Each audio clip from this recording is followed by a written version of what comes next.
नमस्कार साथियों, स्वागत है आप सभी का। पिछले वीडियो में हमने शब्दालंकार का अध्ययन किया था। सबसे पहले हमने एक वीडियो में अलंकार का सामान्य परिचय देते हुए अलंकार को समझा था। उसके बाद अनुप्रास अलंकार, यमक अलंकार, श्लीष अलंकार और वक्रोक्ति अलंकार, इनको एक एक अलंकार को अलग अलग वीडियो में हमने देखा था, इनका अध्ययन किया था। अब हम अर्थालंकार पर चर्चा करेंगे।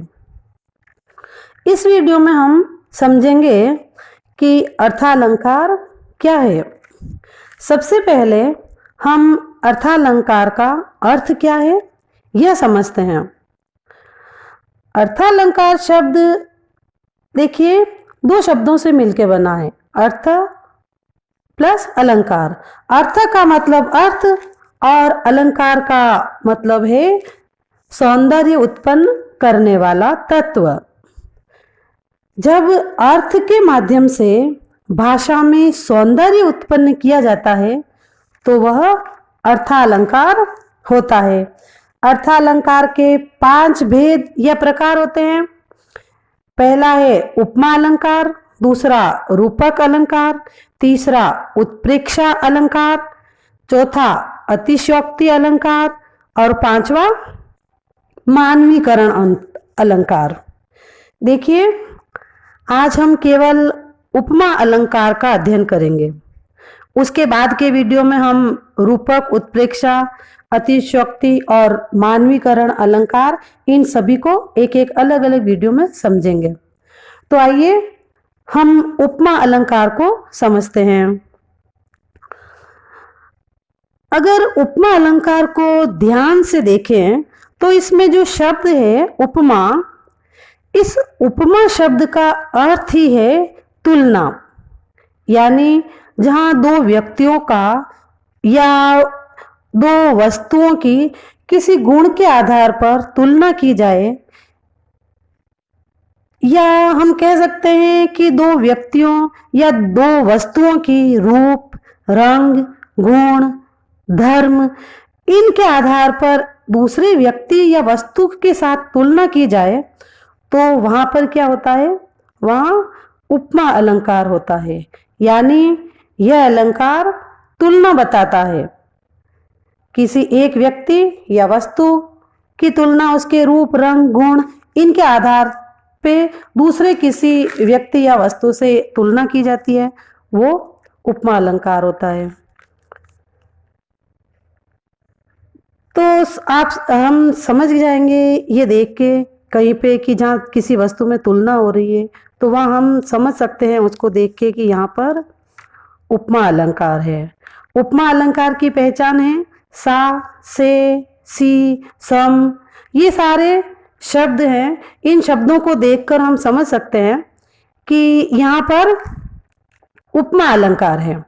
किसी पंक्ति में, कहीं काव्य में हम सा, से, सी, सम, ये इस तरह के शब्द हैं, वो देखते हैं तो सबसे पहले तो हम उनको देखते ही समझ जाएंगे कि यहाँ पर उपमा अलंकार है, क्योंकि तुलना करने के लिए इन शब्दों का उपयोग होता है। तो अब देखिए, अब हम उपमा अलंकार की परिभाषा देखते हैं। जब किन्हीं दो वस्तुओं में रंग, रूप, गुण, क्रिया और स्वभाव यानी धर्म के कारण समता प्रदर्शित की जाती है, तब वहां उपमा अलंकार होता है। उपमा अलंकार को समझने के लिए देखिए, उपमा के अंग हैं। हम उपमा के अंगों को देखते हैं कि इनके कौन कौन से अंग हैं उपमा के, जिसके द्वारा हम उपमा अलंकार को आसानी से समझ सकते हैं। तो इसका पहला अंग है उपमेय। उपमेय यानी जिसकी तुलना की जाए वह उपमेय कहलाता है। उपमेय अर्थात जो वर्णित वस्तु है वह उपमेय है, जिसकी तुलना की जा रही है वो उपमेय। दूसरा इसका अंग है उपमान। उपमा अलंकार का दूसरा अंग उपमान है। उपमान किसे कहेंगे? देखिए, जिससे तुलना की जाए, जिस भी व्यक्ति या वस्तु से तुलना की जा रही है, हम किसी वस्तु या किसी व्यक्ति की तुलना कर रहे हैं, लेकिन वो तुलना किससे कर रहे हैं? तो जिससे उपमेय की तुलना की जा रही है वो उपमान है। देखिए, उपमेय की जिससे तुलना की जाती है वो उपमान कहलाता है। उपमा का तीसरा अंग है समतावाचक शब्द। ये क्या होता है? तो काव्य में दो वस्तुओं की तुलना करने के लिए जिन शब्दों का प्रयोग किया जाता है वे समतावाचक शब्द होते हैं। जिन शब्दों के माध्यम से हम काव्य में किसी एक व्यक्ति या वस्तु की दूसरे व्यक्ति या वस्तु से तुलना कर रहे हैं, वो कौन से शब्द हैं? वो समतावाचक शब्द होते हैं। ये हैं सा, से, सी, सम। ये शब्द ये समतावाचक या वाचक शब्द कहलाते हैं। इन शब्दों से उपमा अलंकार की पहचान होती है। कई काव्य में या कई पंक्तियों में सा, से, सी, सम आदि ये शब्द आते हैं, तो हम उनको देख के और कह सकते हैं, हम पहचान सकते हैं कि यहाँ पर उपमा अलंकार है। अब देखिए उपमा का अगला अंग साधारण गुणधर्म। साधारण गुणधर्म क्या होता है? तो हम देखते हैं कि उपमा में किन्हीं दो व्यक्तियों या वस्तुओं की रंग, रूप, गुण, धर्म आदि के आधार पर तुलना की जाती है ना? तो जिस समान गुण के कारण तुलना की जाए, जैसे सुंदरता आदि, तो उसे साधारण गुणधर्म कहा जाता है। अब आइए उपमा अलंकार के उदाहरण देखते हैं। देखिए, इसका पहला उदाहरण पंक्ति है, मुख कमल सा खिल गया। अब इस पंक्ति के आधार पर हम उपमा के जो अंग हैं उनको देखते हुए इसको समझेंगे कि यहाँ कैसे उपमा अलंकार है। इस पंक्ति में देखिए मुख उपमेय है। क्यों है उपमेय? क्योंकि यहाँ पर जो वर्णित वस्तु क्या है, यानी जिसकी तुलना की जा रही है वो कौन सी क्या है? यहाँ पर जिसकी तुलना की जा रही है, तो यहाँ मुख की तुलना की जा रही है ना? इसलिए यहाँ पर मुख उपमेय है।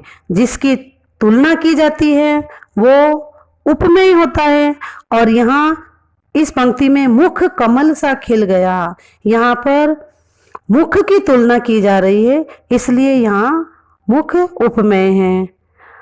अब अगला देखते हैं, कमल। यहाँ तुलना किससे की जा रही है? देखिए, यहाँ तुलना कमल से की जा रही है, तो कमल इस पंक्ति में क्या है? उपमान है। उपमान क्यों है? क्योंकि मुख की तुलना किससे की जा रही है? कमल से। तो जिससे तुलना की जा रही है वो उपमान होता है। आगे देखते हैं हम कि अब वाचक शब्द हैं, वो वाचक शब्द यहाँ पर कौन सा है? इस पंक्ति में कौन सा वाचक शब्द है? तो तुलना करने के लिए यहाँ पे कौन सा शब्द प्रयुक्त हुआ है?